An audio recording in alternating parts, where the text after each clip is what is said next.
Good morning everyone, welcome to my channel with a new blog. আজকে Saturday, আর যেরকম বলেছিলাম যে আজকে ম্যাটারনিটি শ্যুট আছে, সকালে বেরোবো, তাই রেডিও হয়ে গেছি। আর ক্যাবও বুক হয়ে গেছে, এখনই ক্যাব চলে আসবে।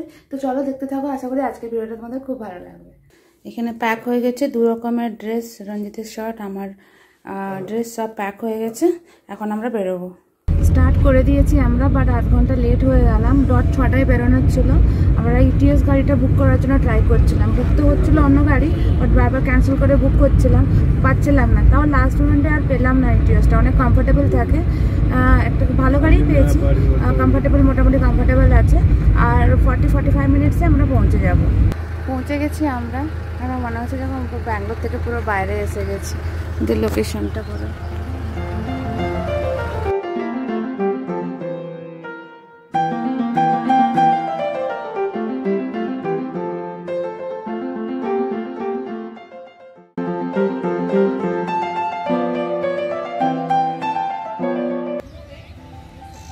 পায়েলকে অনেকটাই এক্সপ্লেন করা হচ্ছে।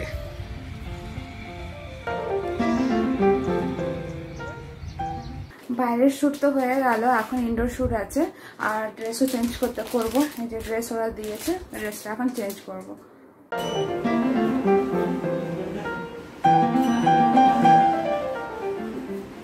ফাইনালি আমাদের ফটোশ্যুট হয়ে গেছে। আর এখন একটু ব্রেকফাস্ট করবো, ওরা অ্যারেঞ্জ করেছে ব্রেকফাস্ট করে বাড়ি যাবো। এটা হচ্ছে ওর স্টুডিওর সেট আপ। এটা আমরা ইনডোরে করছিলাম, রঞ্জিত গেছে চেঞ্জ করতে ড্রেস, আর তারপরে আমরা বেরোবো এখান থেকে। কেমন এক্সপিরিয়েন্স তোমার ফটোশ্যুটের? ভালো। স্মাইল করতে তো আমি এত স্মাইল করি, আর বারবার বলছে স্মাইল করো, স্মাইল হচ্ছে না, কোন স্মাইল করেই আসবে। ক্যাব বুক হয়ে গেছে, আমরা এখন বেরিয়ে যাচ্ছি। এখন 10টা, 10:30 বাজে।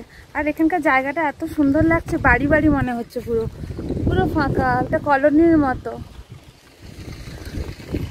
নতুন বাড়ি হচ্ছে। না, সামনে বসবো না, পেছনেই বসবো। ফাইনালি বাড়ি পৌঁছে গেছি আমরা। কি ট্রাফিক ছিল রাস্তায়, এতটাই ট্রাফিক ছিল, মানে অনেকক্ষণ টাইম লেগে গেল। তারপরে আসার সময় আবার ওই জ্যোতি বলে যে রঞ্জিতার বোন আছে, ওর হাজব্যান্ড হসপিটালে ভর্তি ছিল 1 মাস আগে, ও সাদেও আসেনি, ওর অপারেশন হয়েছিল, তো ওরাও হসপিটালে এসেছিল। তো ওই রাস্তা দিয়ে আসছিলাম যেহেতু, ওর সঙ্গে দেখা করে এলাম। ওই 5 মিনিট দেখা করেছি। আর পুরো রাস্তা আমি ঘুমিয়ে এসেছি। এখন ফ্রেশ হবো, মেকআপ ওঠেনি, সেরকমই চলে এসেছি। আমি মেকআপটাকে এখন ক্লিন করব। আর এক্সপিরিয়েন্সটা অনেকটাই ভালো ছিল। ও এত ফ্রেন্ডলি ছিল, মনে হচ্ছিল না ওদের বাড়িতে ফার্স্ট টাইম গেছি বলে। অনেক ভালো ছিল। আর দিদা যে কাজের রান্না করতে আসে, ওকে দিয়ে মাছের টক, তারপরে লাউ তরকারি, ফুলকপির তরকারি, রাত্রের তরকারি সব বানিয়ে রেখে দিয়েছেন। তো এখন ফ্রেশ হয়ে আমরা ডাইরেক্ট লাঞ্চ করে নেব। খেতে বসে যাচ্ছি আমরা। এই যে মাছের টক, মূলা দিয়ে টক হয়েছে, রঞ্জিতের মাছের ভাজা, ফুলকপি আলু তরকারি, ডাল আর ভাত। 3 জনে মিলে খাবো এখন।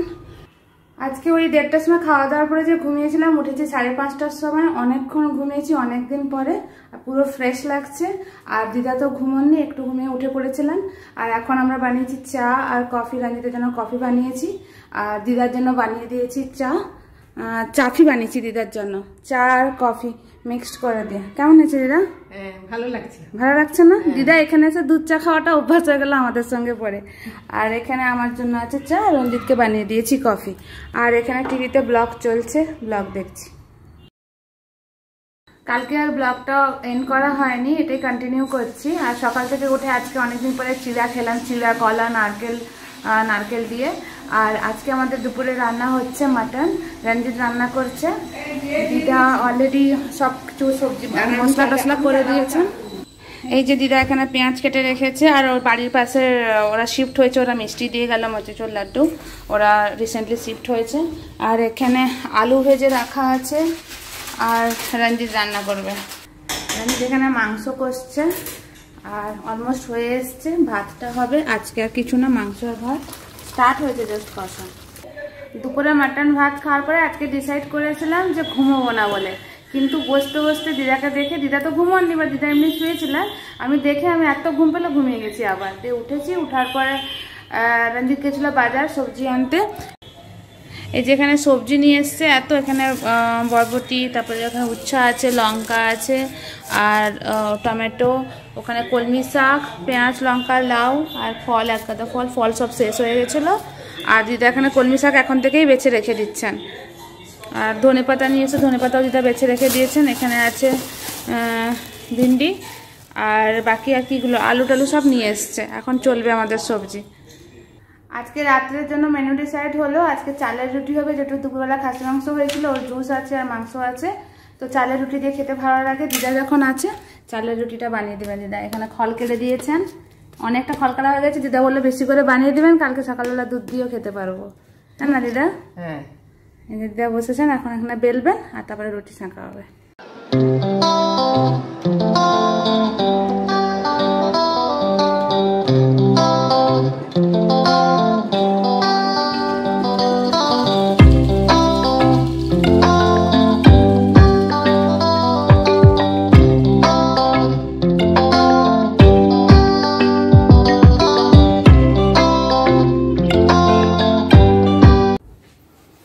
দিদা এইখানে বেলছেন আর পায়েল এইখানে চেয়ার লাগিয়ে রুটি বানাচ্ছে। নতুন স্টাইলে আমি বানাচ্ছি, চেয়ার লাগিয়ে পিঠা বলছি, চেয়ার লাগিয়ে রুটি বানাচ্ছি।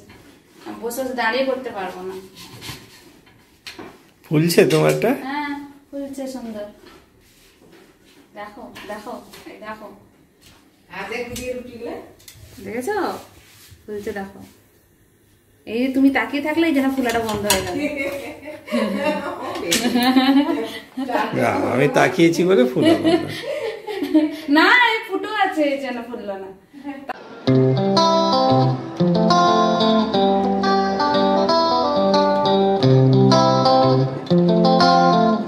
দেখো রঞ্জিত আমাকে কেমন বলছিল রুটি ফুলছে না বলে, তোমাদেরকে দেখাচ্ছি এখন।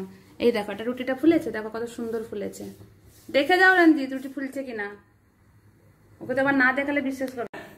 এখন দিদা বসেছেন করতে, দিদাকে বললাম তুমিও চেয়ারে বসে করো, আরাম আছে। হ্যাঁ গরম হয়েছে। আমি একটু ভুল করে দিচ্ছিলাম, প্রথমবার করছিলাম তো আমি একটু মানে ওই আঁচটা একটু বেশি বাড়িয়ে দিয়েছিলাম, হালকা আঁচে হবে। এতগুলো রুটি হয়েছে, অনেক রুটি হয়েছে, কালকে সকালে দুধ দিয়েও খাওয়া হবে। খেতে বসে গেছি আমরা, চালের রুটি আর খাসির মাংস। এখানে চালের রুটি পুরো সাদা সাদা রুটি একদম, আর মাংস। আর রঞ্জিত এখানে বসেছে, দিদা, আর এখানে টিভি চলছে। খেয়ে বলো চালের রুটিটা কেমন বানিয়েছি? একদম ভালো লাগছে। ভালো লেগেছে? ফুলছিল না যে বলছিলে? ও এক দুটা ফুলেছে তোমার? হ্যাঁ হ্যাঁ। খাওয়ার পরে এতক্ষণ বসে দাদাগিরি দেখছিলাম আমি, দিদা, রঞ্জিত। এখন প্রায় 11টা সাড়ে 11টা বাজতে যায়, আর লেট করলে চলবে না, তাই ঘুমোতে যাচ্ছি। আর আজকের ব্লগটাকে আমি এখানেই এন্ড করছি। যদি কিছু ভালো লেগে থাকে please do like, comment, share and please subscribe our channel. আবার দেখা হচ্ছে নতুন একটা ব্লগে। বাই।